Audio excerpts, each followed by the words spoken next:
ఆ వీడియోకి 500, ఆ లైవ్కి 2000. జంట వ్యాపారం చూసి బిత్తరపోయిన పోలీసులు. వ్యాపారాలు రకరకాలు. కొంతమంది గుట్టుగా విచిత్రమైన వ్యాపారాలు చేస్తుంటారు. జనం కూడా ఆ వ్యాపారాలతో రహస్యంగా కనెక్ట్ అవుతారు. అలాంటి ఓ వ్యాపారం హైదరాబాద్లో గుట్టుచప్పుడు కాకుండా నడుస్తూ వచ్చింది. కాని ఉన్నట్టుండి తెరపైకి వచ్చేసింది. ఎలాగో తెలుసుకుందాం. సందులో సడేమియా, గుడి అనక నాసామి, ఇలాంటి వార్తలు మనం అప్పుడప్పుడు వింటుంటాం. వీటిపై పోలీసులు ఎంతలా చర్యలు తీసుకుంటున్నా ఇంకా కొత్త కొత్తవి వెలుగులోకి వస్తూనే ఉన్నాయి. ఎక్కడ్నించొస్తాయరా మీకిలాంటి ఐడియాలు అనిపించేలా ఉంటాయి ఆ యవ్వారాలు. అలాంటి ఓ ఘటన హైదరాబాద్ పోలీసుల్ని అవాక్కయ్యేలా చేసింది. సిటీలో ఇలాంటి వ్యాపారం చూసి పోలీస్ బాసులు సైతం బిత్తరపోయే పరిస్థితి. ఏం జరిగింది? హైదరాబాద్ నగరంలోని అంబర్పేట్లో జరిగిన ఈ రహస్య వ్యవహారం సభ్య సమాజాన్ని ఆశ్చర్యపోయేలా చేసింది.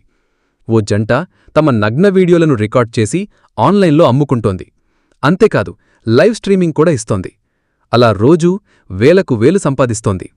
ఆ దంపతులు ఇన్స్టాగ్రామ్లో స్వీటీ తెలుగు కపుల్ 2027 అనే పేరుతో అకౌంట్ తెరిచారు.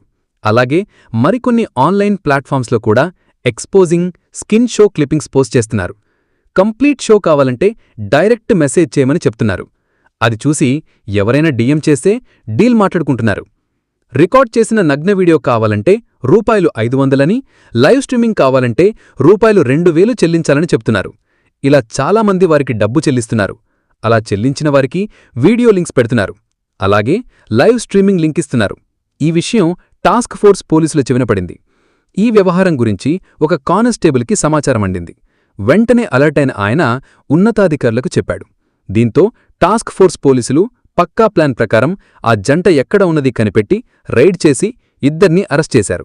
అలాగే ఈ రైడ్లో నగ్న వీడియోల ఫుటేజ్, లైవ్ స్ట్రీమింగ్కి ఉపయోగించిన ఎలక్ట్రానిక్ పరికరాలు, కంప్యూటర్లు, కెమెరాలు వంటి వాటిని స్వాధీనం చేసుకున్నారు. సాధారణంగా భారీగా, త్వరగా, ఈజీగా సంపాదించాలి అనుకునేవారు ఇలాంటి అక్రమ మార్గాలను ఎంచుకుంటూ ఉంటారు. మరి ఈ జంట ఎందుకిలా చేస్తోంది అనేది పోలీసులు ఆరా తీస్తే ఓ విషయం తెలిసింది. ఈ జంటలో భర్త రియల్ ఎస్టేట్ బ్రోకర్గా పనిచేస్తున్నాడు. కాని ఈ మధ్య సరిగ్గా డీల్స్ కుదర్చలేకపోయాడు.